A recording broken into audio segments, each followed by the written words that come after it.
संत समाज या हिंदू समाज में सनातन संस्कृति की रक्षा के लिए जितने भी लोग आज तक पैदा हुए हैं, विश्वास कीजिए वो चाहे कबीर हो, चाहे नानक हो, चाहे विवेकानंद हो, चाहे दयानंद हो, कोई भी ऐसा संत नहीं हुआ होगा महाराज जिसके साथ इस समाज ने अन्याय न किया हो, कुछ खास लोगों ने अन्याय न किया हो।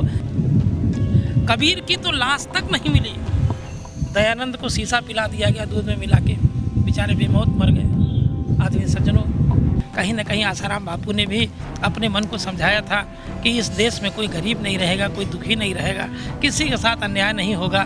ये सारी चीज़ें उन्होंने लिया, लेकिन राजनीतिकरण के कारण, और मैं दावे के साथ ये भी कह सकता हूँ, आसाराम जिसे चाहते उसे खरीदने की क्षमता रखते थे। कौन नहीं बिकाऊ है संसार में, बावजूद इसके भी कलंक लगा लेना उचित समझा, लेकिन कभी खरीद फरोख्त ऐसी राजनीति नहीं की। यदि कुछ खास विशेषता न होती तो आज करोड़ों करोड़ों की संख्या में संत भक्त उनके साथ न लगते। लेकिन कुछ राजनीतिक पार्टियों को ऐसा लगा कि आसाराम बापू का वर्चस्व बढ़ रहा है तो निश्चित रूप से हमारे लिए घातक हो सकता है, और जब घातक हो सकता है तो ऐसे घातक बनने वाले व्यक्ति के लिए क्या ही अच्छा हो कि हम क्यों न घातक बन जाएं, और वो अपने षड्यंत्र में निश्चित रूप से सफल रहे हैं और इसका प्रतिकार होना चाहिए। हर व्यक्ति को सोचना पड़ेगा। एक चीज़ और हम बहुत अहम बात कर लेते हैं कि देखिए प्रॉपर्टी की बात की जाती है, आप फूट डालो, राज करो, एक दूसरे संत को भिड़ाओ।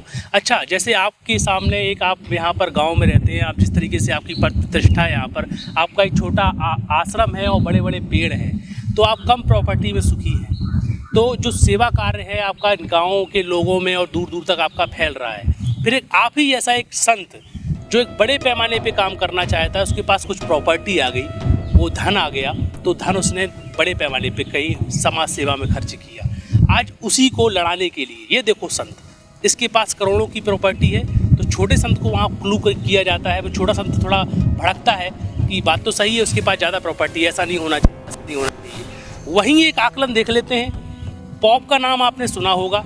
एक पॉप के पास कई बिलियन प्रॉपर्टी होती है, उस प्रॉपर्टी का कहाँ यूज करता है, इसको आपने कभी सोचा?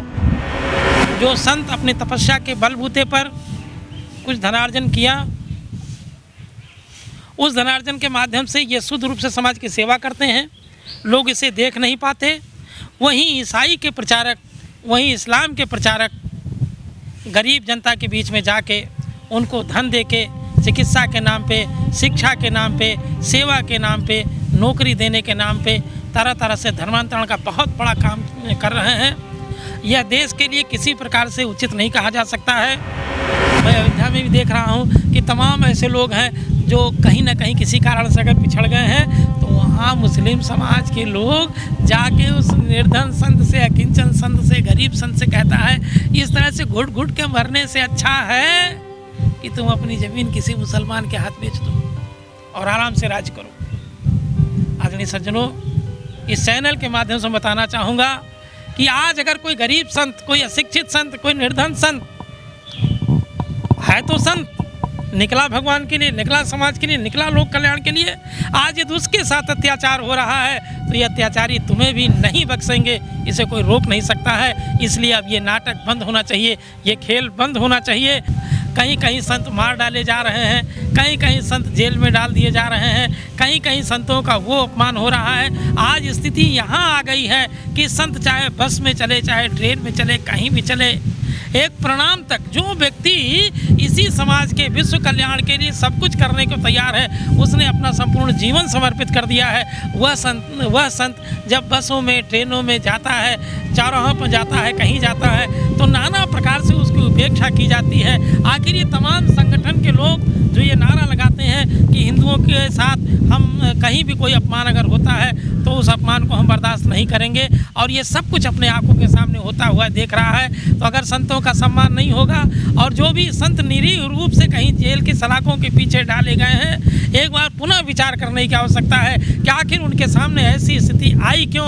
अगर ये स्थिति आई है तो कहीं ना कहीं अगर उसकी तह में हम जाएंगे तो पता चलेगा कि वो ईसाइयत से प्रेरित होकर निर्णय दिया गया, वो इस्लाम के नाते में प्रेरित होकर निर्णय दिया गया, वो गुंडाई के आगे झुकना पड़ा इसलिए ऐसा निर्णय देना पड़ा है। और ये तीनों गलत है, वो चाहे ईसाइयत के नाते, चाहे इस्लाम के नाते, चाहे गुंडाई के नाते।